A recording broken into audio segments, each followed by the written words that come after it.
মুসলিম ধর্মাবলম্বীদের ধর্মীয় উৎসব ঈদ উল ফিতর উপলক্ষে সোমবার রাজ্যের বিভিন্ন স্থানের মসজিদে নামাজ আদায় করেছেন মুসলিম ধর্মাবলম্বীরা। আগরতলার গেদুমিয়া মসজিদেও নামাজ আদায় করেছেন ধর্মপ্রাণ মুসলমান সম্প্রদায়ের লোকজন।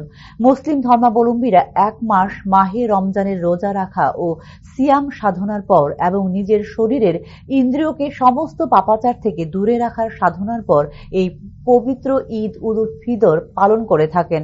ঈদের আনন্দ শুধুমাত্র একদিনের জন্য সীমাবদ্ধ না থেকে বছরের প্রতিটি দিন সমানভাবে আমাদের প্রত্যেকের জীবনে আসুক, এই কামনা করেছেন আগরতলা গেদুমিয়া মসজিদের ইমাম। এছাড়া রাজ্যের ও রাষ্ট্রের সম্প্রীতি, সৌহার্দ্য, সংহতি ও সৌভ্রাতৃত্বের জন্য আন্তরিকভাবে আল্লাহ তাআলার কাছে দোয়া করেছেন তিনি। ঈদের আনন্দটা আজকের দিন পর্যন্ত সীমাবদ্ধ থাকুক এটা নয়, এই ঈদের আনন্দটা বৎসরের প্রতিদিন সমানভাবে আমাদের জীবনে আসুক, এটা আমাদের একান্ত কামনা আকাঙ্ক্ষা।